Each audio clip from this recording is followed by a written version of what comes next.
네, 본 수업에 앞서서 그 한 가지 질문 사항이 있어서 그 질문에 대한 내용을 답변을 하고 넘어가도록 하겠습니다.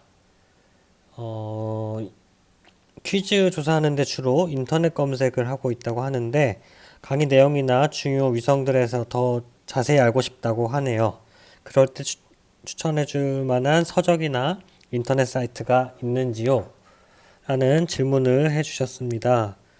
일단 서적 같은 경우에는 사실 찾기 어렵죠. 위성이라는 게 전 세계에서 굉장히 많이 쏘아 올리고 있는 것이기 때문에 이것들을 잘 정리해 놓은, 특히 최근에 쏜 그 위성들에 대해서 잘 정리해 놓은 서적은 찾기가 어려워요. 서적이라는 게 한번 출판이 되면은 또 다음번 출판이 될 때까지 이제 시간이 있기 때문에 최신 정보, 특히 원격 탐사나 위성과 같이 실시간으로 계속 변하는 그런 정보를 서적에 담기는 좀 어렵죠.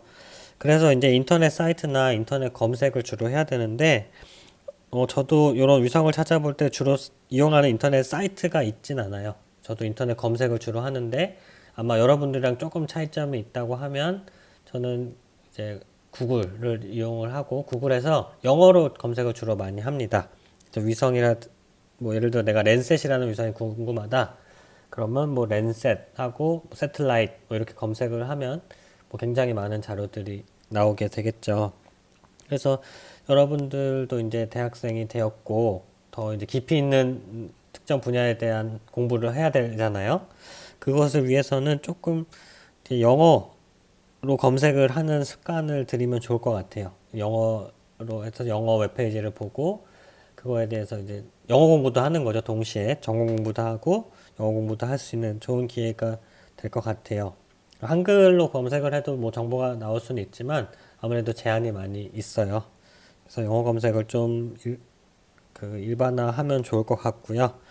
그리고 서적은 위성 정보에 대한 것보다는 원격 탐사와 관련된 서적 책들을 좀 추천을 하자면 요거는 일단 리모트 센싱 앤 이미지 인터프리테이션이라고 릴리샌드, 키퍼, 워치맨 박사님들이 쓴 그런 서적입니다. 오래된 책이고 원서 영어긴 하지만 좀 쉽게 쓰여진 책이에요. 그래서 원격 탐사 분야에 입문을 하기에는 좀 좋은 책이고 또 하나는 이제 인트로덕터리 디지털 이미지 프로세싱, 리모트 센싱 퍼스펙티브라는 책인데 요거는 다행히도 이제 오른쪽에 번역본이 있어요. 원격 탐사 디지털 영상 처리라는 번역본이 있어서 한글로도 볼 수는 있습니다.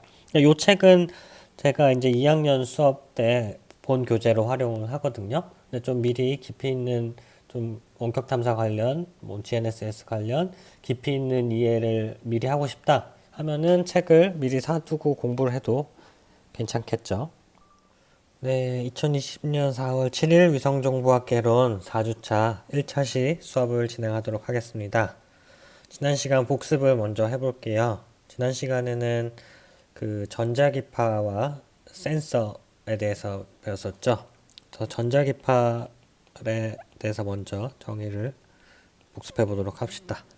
전자기파가 뭐였나요? 네, 전자기파라는 거는 어, 주기적으로 세기가 강도가 변하는 전자기장이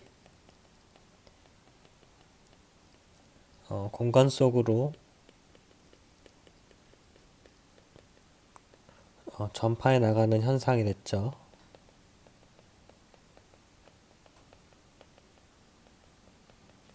그래서 뭐 장기장과 자기장 파트가 각각 사인 곡선을 이루면서 수직을 이룬 형태가 전자기파라고 했었죠. 그래서 에너지를 전달하는 것 중에 세 가지 방법 중에 한 가지인 복사를 통해서 전자기파가 나가기 때문에 전자기파 혹은 전자기 복사라고도 한다고 했었죠. 이런 전자기파는 어디서 나가냐면 강한 에너지를 갖는 문체에서 방출을 하는 그런 전자기장입니다. 에너지가 강한 애가 방출하는 그런 형태가 전자기파인데, 그래서 강한 에너지를 갖고 있는 물체가 이게 뭐가 있을까요? 가장 대표적인 게 태양이 있었죠. 그래서 태양이 이제 가장 대표적인 그 강한 에너지를 갖는 뭐 흑체라고 하는데 블랙바디라고. 그래서 태양이 이제 에너지원이 될 수도 있고, 그리고 뭐 센서 스스로 또 어떤 에너지를 방출하는 경우도 있다고 했었어요. 그죠? 그래서 이 에너지원이 태양이 될 수도 있고, 뭐 센서 자체가 될 수도 있고, 혹은 지구의 어떤 지열 에너지가 될 수도 있고. 그래서 요게 이제 에너지원이 되는데, 이렇게 에너지원이 태양과 같이 자기 자신이 아닌 센서, 자기 자신이 에너지원이 아닌 센서를 우리는 뭐라고 했었죠? 네, 수동형 센서라고 했었죠. 그래서 요거는 영어로 패시브 센서. 그 다음에 자기 스스로, 센서 스스로 에너지원을 갖고 있는 애들을 능동형 혹은 능동 센서라고 했었죠. 액티브. 그래서 이 수동형 센서와 능동형 센서의 차이를 많이 비교를 해봤는데, 얘를 좀 표로 한 번 더 비교를 해보려고 해요. 그래서 수동형 센서와 능동형 센서를 좀 비교를 해보자고 했을 때, 처음으로는 이 둘을 구분하는 기준으로 첫 번째로 제일 중요한 에너지원이 되겠죠. 에너지원이 각각 뭐냐 위에서 또 했지만 다시 한번 해보자면 수동형 센서는 뭐 태양이나 뭐 지구와 같이 자기 자신이 아닌 것을 이제 에너지원으로 하는 게 수동형 센서였다면, 능동형 센서는 에너지원이 센서 자신, 자기 스스로 에너지를 방출하는 것을 능동형 센서라고 했었습니다.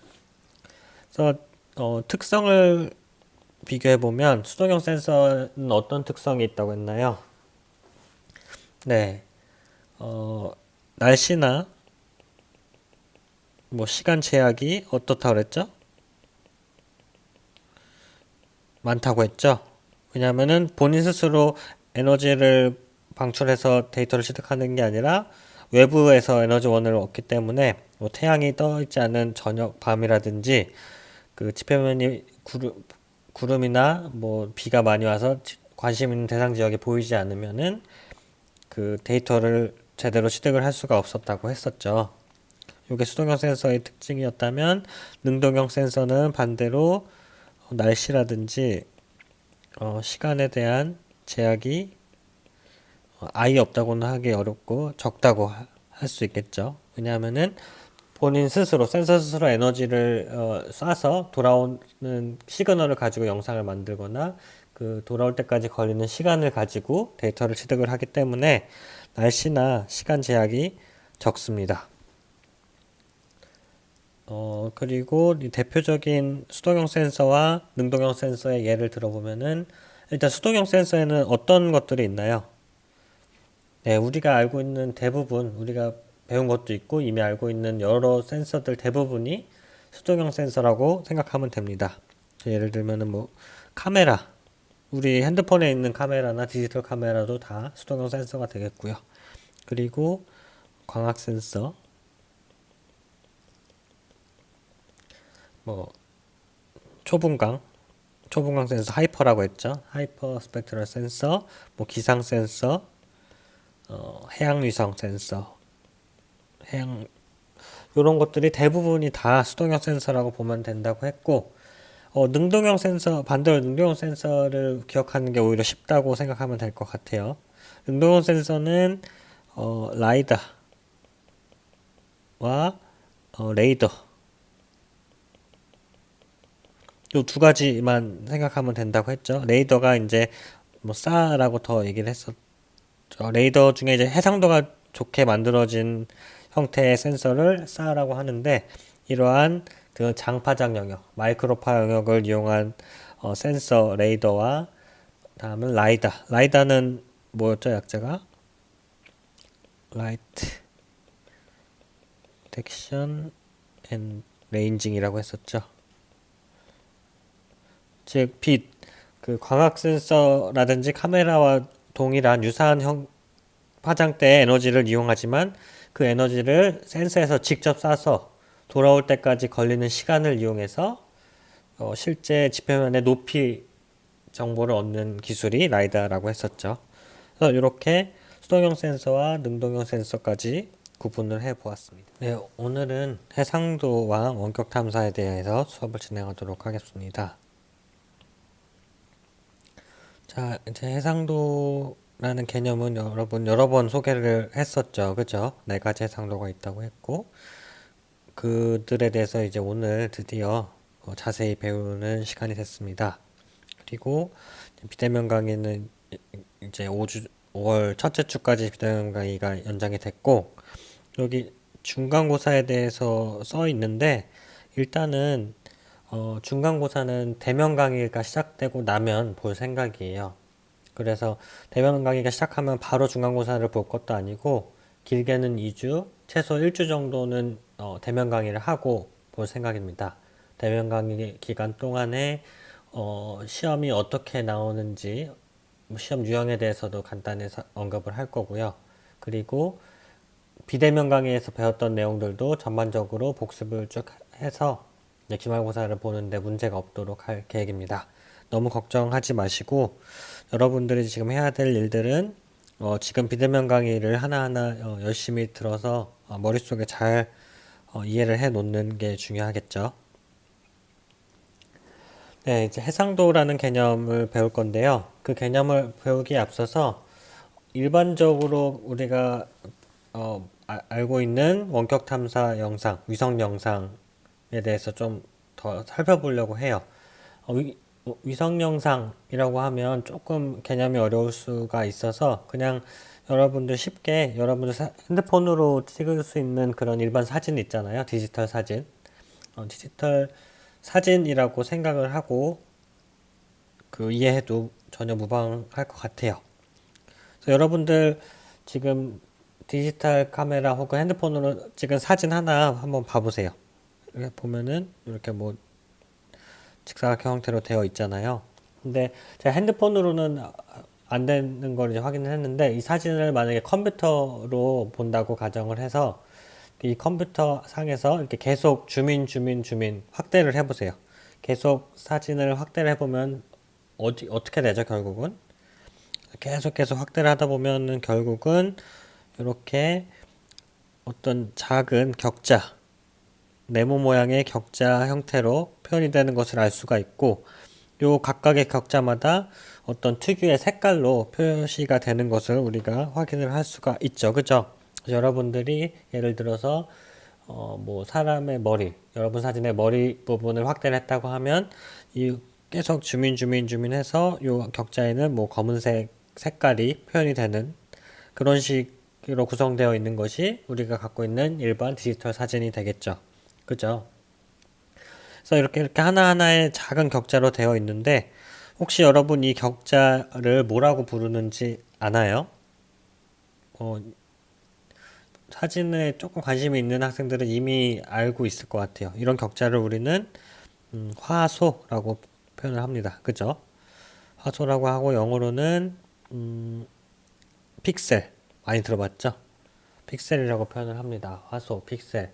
그래서 핸드폰 카메라의 스펙을 얘기할 때, 내 카메라는 뭐 100만 화소야, 1000만 화소야, 이렇게 얘기하잖아요, 보통. 그래서 이 화소라는 그 단위는 결국 100만 화소라는 것은 이 화소의 개수, 내가 갖고 있는 카메라 센서의 스펙이 얘로 한번 사진을 찍으면 이 화소가 100만 개 있는 거죠. 이 네모난 격자가 100만 개 있는 것을 100만 화소, 1000만 개 있는 카메라를 1000만 화소 카메라 이렇게 표현을 하는 거죠. 이렇게 얘네가 이렇게 화소로 정의되고 이 화소를 그러면은 조금 더 있어 보이게 정의를 하면 이렇게 얘기할 수 있을 것 같아요. 영상이나 사진상에서 더 이상 분해할 수 없는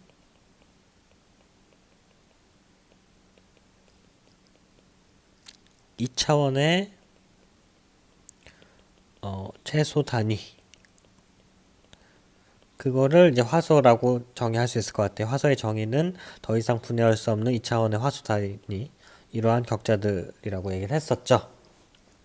이러한 격자들을 이제 화소라고 하고, 그 아까 얘기한 대로 이 화소마다 하나의 색깔이 들어 있다고 여러분들 확인을 했잖아요. 그죠? 하나하나 이제 색깔이 들어 있는데 우리는 그걸 색으로 인지를 하지만 컴퓨터는 이게 이제 색이라기보다는 색에 대응되는 어떤 숫자로 인식을 해요. 그래서 예를 들어 요 격자에는 10이라는 숫자가, 여기는 50, 여기는 200, 100, 75, 뭐 이러한 숫자들이 들어있고, 이 우리가 눈으로 보는 거는 이 10이라는 숫자에 대응되는 색깔, 50이라는 숫자에 대응되는 색깔을 화면상에 표현해 줌으로써 우리가 사진으로 인식을 하는 거죠. 그래서 이 하나의 화소마다 들어있는 이 값들을 화소에 들어있는 값이라고 해서 우리는 화소 값이라고 표현을 합니다. 화소 값은 영어로는, 화소가 영어로 픽셀이고 값이 영어로 뭐죠? 네, value. 그래서 픽셀 value라고 표현을 하고요. 줄여서 PV라고 표현을 합니다. 화소 값을 정의하는 영어 단어는 픽셀 밸류 뿐만 아니라 디지털 넘버,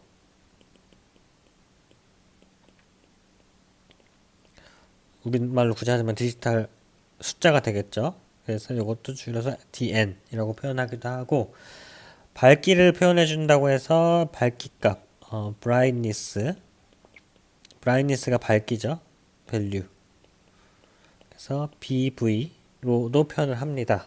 그래서 화소값이라는 영어 정의는 다양하게 있어요. 문헌에 따라서 픽셀 밸류라고 하기도 하고, 디지털 넘버라고 하기도 하고, 브라이트니스 밸류라고도 합니다.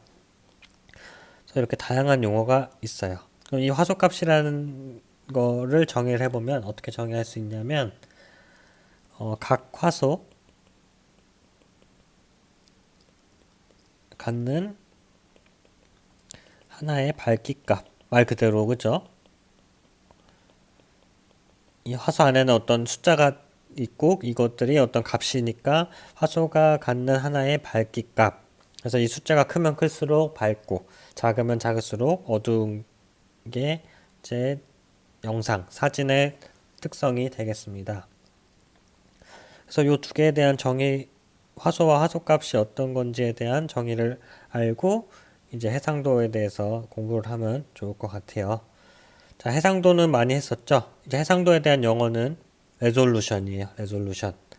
이제 뭐 화소나 화소값도 그렇고 해상도에 대한 영어를 자꾸 얘기하는 이유가, 이제 여러분들은 대학에 왔으니까 좀 이제 깊이 있는 공부를 해야 되잖아요. 그쵸? 중고등학교 때와는 달리.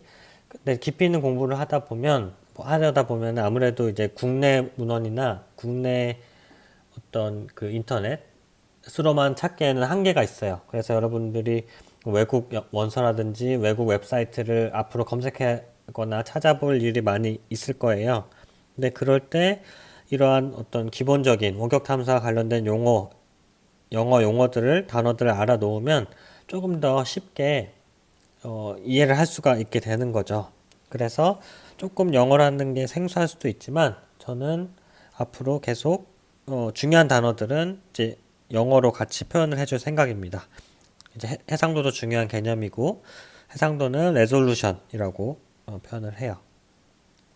그래서 해상도의 정의는 물체를 관측하는 센서의 능력이라고 했죠. 센서의 능력. 그래서 능력이라고 해서 해상력이라고도 표현을 하지만 일반적으로는 해상도라고 얘기를 합니다. 해상도의 종류는 이제 네 가지가 있다고 했었죠. 네 가지. 기억나죠? 사실은 요 부분 이제 PPT에서 가리고 여러분들한테 이제 하나하나 물어봤어야 되는데, 대면 수업에서는 어쩔 수 없이 이제 하나 다 이렇게 써져 있네요. 한번 복수 삼아 얘기해보죠. 공간 해상도, 분광 해상도, 방사 해상도, 주기 해상도, 이렇게 네 개가 있다고 했고요. 공간 해상도는 영어로 스페이셜 레졸루션, 분광은 스펙트럴 레졸루션, 방사 해상도는 라디오메트릭 레졸루션, 주기 해상도는 템퍼럴 레졸루션, 경우에 따라서는 뭐 타임 레졸루션이라고도 하고 주기 해상도도 한국말로 뭐 시간 해상도라고도 표현을 하기도 합니다. 이렇게 네 가지 종류가 있습니다. 그리고 아까 영어 관련된 얘기를 하다가 이제 하나 더 첨언을 하자면 가끔 어떤 한국 단어는 오히려 더 의미를 이해하기 어려운 경우가 많이 있거든요. 왜냐하면 외국 문서들을 그대로 뭐 직역해서 번역하는 단어들이 많기 때문에 그래서 어떤 경우는 때때로는 영어 단어가 우리한테 더 직관적으로 와닿는 경우가 많이 있어요. 그래서 이제 영어로도 이제 많이 표기를 해서 수업을 하도록 하겠습니다. 그래서 이게 네 가지가 있고 이 네 가지 중에 이제 공간의 상도부터 더 설명을 하도록 하겠습니다. 자, 먼저 공간의 상도입니다. 공간의 상도는 가장 처음부터 배웠던 거죠. 그쵸? 처음에 뭐 그 천리안이라든지 아리랑 위성 소개하는 그 책자에 나왔을 때 해상도라고 쓰고 뭐 몇 미터, 몇 킬로미터 이렇게 나왔었잖아요. 그래서 일반적으로 이제 해상도라고 하면은 공간 해상도를 일컫는 경우도 많이 있죠. 그렇죠? 더 정확하게 얘기하면 근데 공간 해상도라는 개념이 맞고 공간 해상도라는 거의 정의 한번 보면은 영상에 기록되는 화소 하나가 나타내는 지상에서의 실제 크기를 공간 해상도라고 한다. 그죠? 그래서 아까 그린 그림의 일부를 한번 그려볼게요. 좀 더 크게. 이렇게 있는데 하나하나의 어떤 화소, 픽셀이 있을 때 이 픽셀이 지상에서 어느 정도에 대응되는 크기를 갖느냐. 그게 바로 공간 해상도예요. 그래서 예를 들어서 랜셋이 랜셋이 대략 뭐 30m라고 했을 때 이 30m라는 거의 의미는 요 하나의 화소 크기가 가로가 30m, 세로가 30m. 해서 가로 세로 30m에 대응되는 이 크기를 하나의 색깔, 하나의 숫자, 하나의 화소 값으로 표현을 해 주는 거죠. 그게 이제 공간의 상도의 개념이고, 즉 얼마나 작은 물체를 식별할 수 있는가로 표현이 되겠죠. 그래서 그 정지궤도 위성 같은 경우에는 공간의 상도 단위가 킬로미터, 좀 이제 저해상도죠. 저해상도에서 미터에서 센티미터급까지 굉장히 다양한 특성을 가진 센서들이 있다. 공간의 상도가 다양한 센서들이 있다. 그래서 우리나라 영상 컴셋 같은 경우에 컴셋 1호는 6.6m, 컴셋 2호는 흑백 영상은 1m, 다중분각, 컬러 영상은 4m 이렇게 표현이 됩니다. 뭐 공간 해상도가 좋으면 일단 좋겠지만 더 높은 공간 해상도를 가지면 뭐 좋다고 할 수 있겠지만 꼭 그렇다고만은 생각하기는 어려워요. 공간 해상도에 따라서 응용 분야나 목적이 많이 달라지겠죠. 예를 들어 공간 해상도가 높은 고해상도 영상 같은 경우에는 지구 관측을 정밀하게 하는데 좋겠지만 또 이게 공간 해상도가 작다는 것은 그만큼 전체 커버할 수 있는 면적은 또 작아지잖아요. 그죠? 그래서 상대적으로 좁은 지역을 정밀하게 관측하는 데는 고해상도 영상이 좋지만 반대로 좀 더 넓은 지역에 대해서 그렇게 높은 공간 해상도 정확도가 필요하지 않는 경우에는 또 약간의 뭐 중저해상도 영상이 더 유리할 수가 있는 거죠. 그러니까 항상 고해상도 영상이 좋다고는 얘기할 수가 없고 내가 어떤 어떤 목적이 있고 그거에 어떤 영상이 필요하느냐에 따라서 원하는 스펙이 달라질 수가 있는 거죠. 그래서 아래 그림은 동일 지역 롯땡 월드에 대해서 30m 해상도, 10m 해상도, 1m의 해상도 각각 다른 해상도를 갖는 영상을 가지고 촬영한 거예요. 확실히 해상도에 따라서 그 식별도가 다르죠. 그렇죠? 다음은 이제 동일 지역에 대해서 다른 공간 해상도로 찍은 영상들을 비교를 한 거예요. 이거는 500m급의 센티넬, 유럽 센티넬 영상으로 찍은 겁니다. 여러분들 이거 어느 지역인지 아시겠나요? 네, 안다면 정말 대단합니다. 네, 구분을 하기가 어렵죠? 이게 어느 지역인지 판단을 하기가 어려워요. 대충 뭐 어떤 토지 피부인지. 그래서 다음은 랜셋, 30m의 공간 해상도를 갖는 랜셋으로 동일 지역을 촬영을 해봤어요. 요건 보니까 어때요? 뭐 같아요? 네, 아직 좀 뭐 긴가민가 하죠. 잘 모르겠죠? 다음은 10m의 공간의 상도를 갖는 프랑스의 스팟 영상이에요. 이거는 조금 더 자세하게 보이는 것 같긴 해요. 뭐 대략적으로 좀 뭔가 윤곽은 잡히는데 아직 잘 모르겠어요. 다음은 0.6m를 갖는 항공 사진으로 찍은 사진이에요. 이제 명확해요. 그죠? 이제 명확하게 뭔지 알겠는데 대충 이제 구분은 되는데 여전히 이게 어느 지역인지 모르는 게 함정이죠. 그죠? 혹시 이게 뭘 표현하는 그림인 것 같아요? 어느 지역인 것 같아요? 예를 들어서 요 지역은 뭐 같나요, 여러분? 네, 네, 맞죠. 네, 골프장이에요, 골프장. 이게 이거 하나하나가 하나의 어떤 홀이 되고 그게 이렇게 표현이 되어 있는 거죠. 그리고 요 지역은 뭐 같나요, 여러분? 나무들 같지 않나요? 산지? 네, 산들이에요, 산들. 이렇게 말하니까 알겠는데 좀 이상하지 않나요, 이 그림이? 네, 뭐가 이상해요? 네, 이게 골프장이고 이게 산이고 그런 건 알겠는데 왜 색깔이 이렇게 시뻘건가요? 왜 색깔이 빨갛게 보일까요? 네, 그거에 대한 비밀은 이제 잠시 후에 분광해상도를 공부하는데 그때 알게 됩니다. 다음은 공간해상도에 대한 예시를 보여주는 또 다른 그림이에요.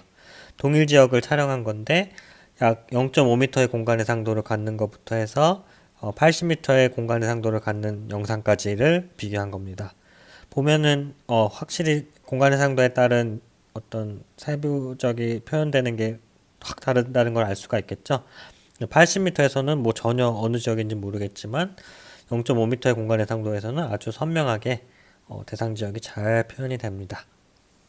그리고 여기 아래 요 그림이 있는데 공간해상도라는 영어 개념에 대해서 조금 더 설명을 하려고 해요. 자, 공간해상도가 영어로 뭐라고 했었죠, 여러분? 네, 스페이셜 레솔루션 위에 있지만 마치 없는 것처럼 네, 스페이셜 레솔루션이라고 했죠? 네, 잘했습니다. 이 공간해상도를 이제 우리는 스페이셜 레솔루션이라고 했는데 이 영어 정의 말고 다르게도 이제 표현을 해요. 여러 문헌에 따라서 보면은 떤 단어가 있냐?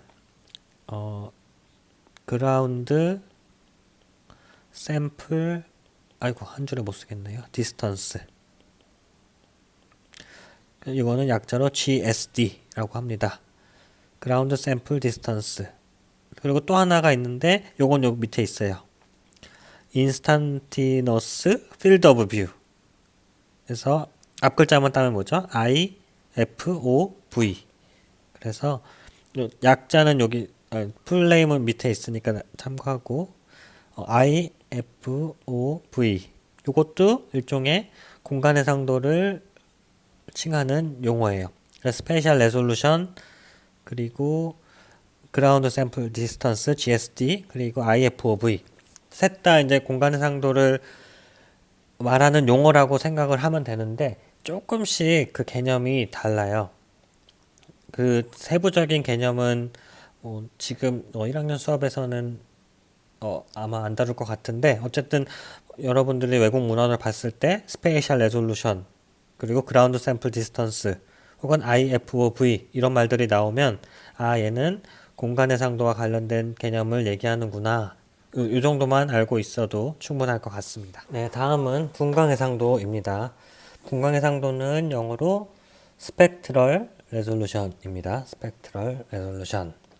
분광해상도의 정의를 한번 볼게요. 분광해상도는 센서가 취득할 수 있는 파장의 다양성. 이게 분광해상도의 정의입니다. 파장이라는 건 뭐였죠? 지난 시간에 했는데 그쵸. 전자기파에서 파의 길이라고 했었죠. 그러한 파의 길이가 얼마나 다양한지 혹은 얼마나 다양한 파장대 영역을 영상으로 만들 수 있는지 그거와 관련된 개념이 분광해상도가 되겠습니다. 그래서 감지하는 이제 파장대의 간격이라든지 밴드, 채널 혹은 밴드라고 했는데 이 밴드의 개수 혹은 밴드의 뭐 전체 폭 이런 거를 설명하는 모든 개념이 이제 분광해상도가 되겠습니다. 분광해상도라는 거를 표현하는 단위는 여기 마이크로미터와 나노미터가 있고요. 1 마이크로미터는 참고로 1000 나노미터가 아이고 다시 쓸게 너무 못 썼다. 자, 1 마이크로미터는 1000 나노미터가 됩니다.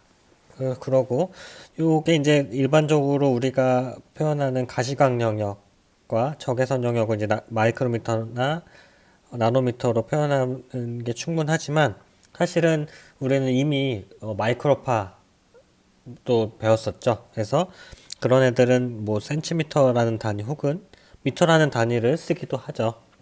더 긴 파장 영역은 단위는 뭐 센티미터 혹은 미터로도 밀리미터, 센티미터, 밀리미터 이렇게도 표현을 할 수도 있다. 그게 이제 분광해상도를 표현하는 단위가 되겠고요. 분광해상도는 일반적으로 기록되는 밴드 수가 많을수록 혹은 파장 영역이 넓을수록 분광해상도가 높다라고 표현을 합니다. 여기서 표현하는 기준이 두 개네요. 밴드 수가 많다. 혹은 전체 파장 영역, 파장의 범위가 넓을수록 분광해상도가 좋다고 우리는 통상적으로 얘기를 합니다. 그래서 여기는 이제 영어로 표현을 했는데 그 높은 스펙트럴 레졸루션, 높은 분광해상도라는 얘기는 밴드의 개수가 많다는 거고 밴드의 개수가 많다는 것은 우리는 이제 하이퍼 스펙트럴 한국말로 뭐라고 했었죠? 네, 초분광이라고 했었죠. 그 맨 처음에 천리안 EBO의 그 환경 센서, 잼스라고 하는 환경 센서가 이러한 초분광 센서라고 했었죠. 약 1000개의 밴드를 갖고 있는 아주 많은, 하지만 그 밴드 폭은 아무래도 좁을 수밖에 없겠죠. 밴드가 많다 보니까. 그런 것을 이제 초분광 영상이라고 한다면 반대되는 개념으로는 하나의 하지만 상대적으로 넓은 밴드는 이제 상대적으로는 공간의 상도가 아니라 분광의 상도가 좀 안 좋다라고 하고요. 얘는 팬크로매틱이라고 표현을 합니다. 여러분 이제 밴드가 하나 있는 영상 우리 배웠는데 뭐라고 했었죠? 밴드가 하나 있는 영상 우리가 흔히 아는 단어 흑백 그쵸? 흑백 영상이라고 했었죠. 흑백 영상이라는 거를 다른 말로 전정색 영상이라고도 표현을 해요. 전정색 영상. 얘를 영어로 위에 써 있는 팬크로매틱 이미지라고 합니다. 그래서 뭐 흑백 영상이다, 전정색 영상이다, 아니면 영어로 팬크로매틱 혹은 약어로 뭐 PAN까지 써서 PAN 영상이다. 그러면 이제 밴드가 하나인 흑백 영상이구나. 아마 얘는 그 밴드가 하나이기 때문에 분광해상도는 안 좋지만 아마도 공간해상도는 아주 제일 좋은 영상이구나. 이렇게 유추를 할 수가 있겠죠. 그래서 이제 팬크로매틱이라는 개념과 하이퍼 스펙트럴이라는 개념을 이제 비교해서 봐봤어요. 분광해상도 측면에서. 자, 분광해상도에 대한 그림을 좀 더 얘기를 해볼게요. 분광해상도는 아까 얘기한 대로 파장과 관련됐다고 했었죠. 파장과 관련됐다고 했었고, 파장이라는 걸 설명할 때는 이런 그림이 등장했어요. 지난 시간에도 전자기파 설명할 때 이런 게 그림이 있었죠. 그래서 가시광 영역은 약 400에서 뭐 700까지 700 나노미터로 표현이 되고 그거보다 더 높은 쪽에 NIR 근적외선 그리고 그냥 IR 쭉 가서 뭐 마이크로웨이브 이런 식으로 쭉 있다고 했었죠. 긴 파장 이리로 갈수록 파장이 길어진다고 했었죠. 그쵸? 이런 개념이 있었고 요 밑에 있는 요 그림은 대표적인 두 가지 센서에서 어떤 밴드들을 갖고 있는지를 표현한 그림이에요. 조금 이제 확대를 해볼게요. 자, 이 정도면 될 것 같은데. 자, 요거는 이제 두 가지 센서를 비교한 거거든요. 위에는 에스터라는 센서, 우리 아직은 뭐 배우진 않았고, 두 번째는 랜셋의 TM, 세마틱 매퍼, TM이라고, 랜셋 TM에 대한 밴드 정보예요. 그래서 보시면은, 이 에스터라는 애는 여기, 요런 막대기가 1, 2, 3, 4, 5, 6, 7, 8, 9에서 14가 있어요. 즉, 이 에스터라는 애는 밴드가 14개인 그런 센서인 거죠. 밴드가 14개인 거. 요거를 우리가 뭐라고 했었죠? 우리 예전에는 이제 컬러라고 썼는데 좀 더 유식하게 표현하자고 했었죠. 컬러 영상을 이제 우리는 뭐라고 표현하면 될까요? 다중 분광 영상이라고 표현한다고 했었죠. 영어로는 멀티 스펙트럴. 초분광은 하이퍼 스펙트럴인데 다중분광은 멀티 스펙트럴이라고 했었죠. 그래서 에스터는 14개의 밴드가 있고 마찬가지로 랜셋은 1번부터 4번 해서 5, 6, 7 순서가 이렇게 반대로 되어 있지만 이렇게 해서 총 7개의 밴드를 갖고 있는 얘도 마찬가지로 다중분광 영상이다. 랜셋 TM도 보면은 그냥 밴드를 비교를 한 거예요. 밴드 수로 보면은 에스터와 랜셋 중에서 뭐가 더 분광 해상도가 좋을까요? 그쵸? 에스터가 더 좋다고 얘기할 수 있겠죠. 그쵸? 왜냐하면 개수가 14개니까. 즉 14개의 독립적인 서로 다른 파장대에서 독립적인 영상을 얻을 수가 있는 게 에스터이고, 반면에 랜셋 같은 경우에는 1번부터 7번까지 7개의 밴드를 갖는 그 다중분광 영상이에요. 그래서 분광 해상도, 밴드 수 측면에서는 에스터가 더 좋다고 얘기할 수가 있겠고요. 전반적인 밴드 폭으로 보면 어떨까요? 이 에스터 같은 경우에는 한 이제 0.56 되는데, 이 정도면 그린 밴드에 대응되는 것 같아요. 그린 밴드부터 해서 쭉 해서 여기 열 밴드, 10적의 밴드까지 이 정도의 폭을 보이고 있고, 반면에 그 랜셋 같은 경우에도 마찬가지로 얘는 레드 밴드부터 한 0.5니까 레드 밴드부터 요 정도 밴드 폭을 가지고 있어요. 그래서 밴드 폭 측면에서 비교했을 때는 거의 유사하다고 볼 수 있겠죠. 근데 밴드 수로 보면은 에스터가 더 많아서 에스터에 대한 그 분광 해상도가 더 랜셋보다 좋다라고 우리는 일반적으로 얘기를 할 수가 있겠죠. 이게 이제 분광 해상도에 대한 개념이 되겠고요. 다시 시작해서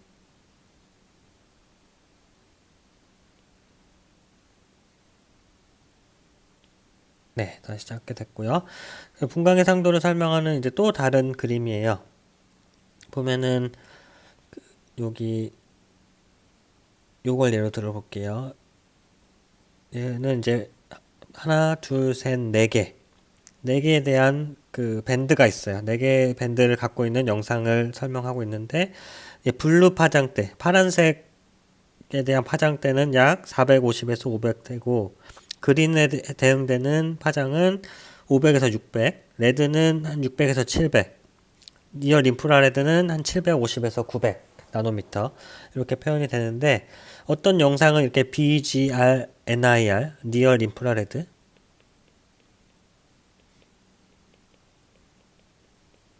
그래서 줄여서는 NIR이라고 표현을 보통 해요. 얘는 니얼이 가까울 근적외선 파장 라고 얘기를 합니다. 니얼 인프라 레드까지 해서 일반적으로 4개의 밴드가 있는 경우에는 RGB, 우리 컬러, 눈으로 보는 가시광역과 NIR 이렇게 4개로 구성되어 있는 경우가 대부분이에요. 그래서 이렇게 4개의 밴드가 있는데, 이 밴드 하나하나는 사실 흑백 영상이에요. 요 밑에 그림으로 잘 나와 있지만 블루라는 밴드의 흑백 영상, 그린이라는 밴드의 흑백 영상, 레드, NIR 밴드의 흑백 영상이 4개가 있는 거죠. 그래서 블루, 이 블루에 해당되는 파장 영역 450에서 500, 그린, 레드, 니어 인프라레드 이렇게 흑백 영상이 4개, 즉 4개의 데이터를 독립적으로 제공을 해주는 거죠. 밴드가 4개 있다는 얘기는. 그래서 이렇게 흑백 영상이 4개인데 여러분들 그 컬러 영상 아시죠? 컬러 영상 여러분들 어떻게 컬러 영상을 얻을 수 있는지 혹시 아나요? 굉장히 어 다들 알 것 같아요. 미술 시간에도 막 배울 거고 뭐 과학 시간에도 많이 배울 것 같은데 컬러 영상을 얻는 방법은 흑백 영상 3개를 조합을 하면 되죠. 그렇죠? 그 빛의 삼원소, 삼원색 뭐 그런 거 있잖아요. 그렇죠? 그래서 3가지 빛 요소를 결합을 하면은 하나의 컬러 영상을 만들 수가 있어요. 근데 요 3개가 뭐냐? 디스플레이를 하는 건데 그린에 대응되는 색으로 3개 삼원소죠. 그린, 블루, 레드. 순서가 죄송합니다. B, G, R. 그쵸? B가 제일 짧은 파장이니까 BGR에 대응되는 그 색깔들을 조합을 해서 컴바인해서 이제 컴포짓이라고도 표현하는데 컴바인해서 하나의 컬러 영상을 얻게 되는 거죠. 그래서 이 B라는 거는 요 B라는 거에 어떤 흑백 영상을 넣으면은 걔를 이제 초록색과 관련된 형태 그 밝기값 아까 0부터 뭐 예를 들어 100까지 있을 때 0에 가까울수록 그냥 검은색의 어두운 색이고 100에 가까울수록 밝은 초록색에 대응되는 그거를 하나 넣고 블루죠. 그리고 그린도 마찬가지로 요 그린이라는 어떤 디스플레이 되는 곳에 어떤 밴드 하나를 넣고 또 R이라는 채널 공간에 또 어떤 밴드 하나를 넣어서 이 3개를 요 맨 처음에 넣은 거는 파란색, 두 번째는 초록색, 세 번째는 빨간색으로 표현되는 어떤 합성 장치를 통해서 얘를 중첩해서 보여주면 우리 눈으로 볼 수 있는 컬러 영상이 나오는 거죠. 예를 들어서 아까 우리 BGR, NIR 이렇게 4개의 밴드가 있었다고 했잖아요. 그래서 BGR 그 공간에 B 밴드, 블루 밴드, 그린 밴드, 레드 밴드를 넣었다고 가정을 해볼게요. 그러면은 이렇게 나온 최종 컬러 영상은 그렇죠. 우리 눈으로 보는 것과 똑같은 유사한 그런 색깔을 갖는 경우가 되겠죠. 왜냐하면 이 블루 밴드라는 애는 이제 파란색 파장대에서 나온 영상이니까 얘를 파란색으로 표현하면 당연히 실제 우리 눈이랑 동일하게 표현할 수 있게 받아들이게 되는 거죠. 그린도 마찬가지고 레드도 마찬가지고. 그래서 이 그 채널 영역에 BGR을 넣으면 우리 눈으로 보는 것과 유사한 색으로 컬러 영상을 생성할 수가 있는 거죠. 요 그림이에요. 요 그림은 BGR 원래 RGB라고 항상 표현하다가 BGR로 하라니까 자꾸 헷갈리네요. BGR이라는 어떤 디스플레이 영역에 B번, G번, 레드밴드를 각각 동일하게 넣었을 때 이런 우리 눈으로 보는 것과 유사한 색깔의 컬러 영상을 만들 수가 있어요. 반면에 BGR이라는 곳에 B라는 공간에 G 밴드, G라는 공간에 R 밴드, R이라는 공간에 NIR을 넣었다고 가정을 해볼게요. 그러면은 이 NIR과 관련된 애들이 빨간색으로 표시가 되겠죠. 그죠? 빨간색 디스플레이에 넣었으니까. 그 얘기는 그 NIR 밴드에서 수집된 데이터가 강한 밝기값을 가지면은 더 빨간색이 강조돼서 나온다. 그런 얘기죠. 근데 이 NIR이라는 밴드가 특이한 게 식생들 알죠? 뭐 나무라든지 풀이라든지 이런 애들에서 굉장히 높은 밝기값을 가져요. 그래서 이 NIR이 식생을 판단하는데 굉장히 좋은 밴드로 알려져 있는데 그래서 이 NIR 채널을 레드 레드로 표현되는 디스플레이에 넣으면 영상이 어떻게 될까요? 그쵸. 이런 식으로 되겠죠. 이런 식이라는 거는 뭐냐? 식생과 관련된 풀이나 나무와 관련된 애들은 굉장히 빨간색이 강조돼서 나오겠죠. 그쵸? 그래서 원래는 이런 데가 이제 다 풀이고 나무고 그런데 얘네들이 굉장히 높은 NIR 반사값, 큰 반사, 높은 숫자를 갖고 있기 때문에 빨갛게 보이게 되는 거죠. 그래서 우리가 눈으로 보는 것과는 조금 다른 컬러 영상을 만들 수가 있는데 이거는 왜 그러냐? 이 NIR 밴드를 레드 디스플레이에 넣었기 때문이다. 그래서 아까 공간해상도 설명하면서 했던 그 예시 그림 있죠. 그거에 대한 의문이 풀렸죠. 아까 골프장이나 그 나무들, 산이 굉장히 빨갛게 보였는데 그 이유는 바로 이 NIR 밴드를 레드 채널에 넣었기 때문이다. 그렇게 알 수 있겠죠. 그래서 분광해상도에 대한 개념, 그리고 이 분광해상도를 표현하는 밴드 중에 세 개를 조합해서 컬러 영상을 만들 수가 있고, 어떻게 조합을 하느냐에 따라서 우리 눈으로 보는 것과 동일하게 만들 수도 있고, 우리 눈으로는 얻을 수 없는 또 다른 정보를 얻을 수도 있다. 이게 이제 분광해상도에서 배우고자 하는 주 내용입니다.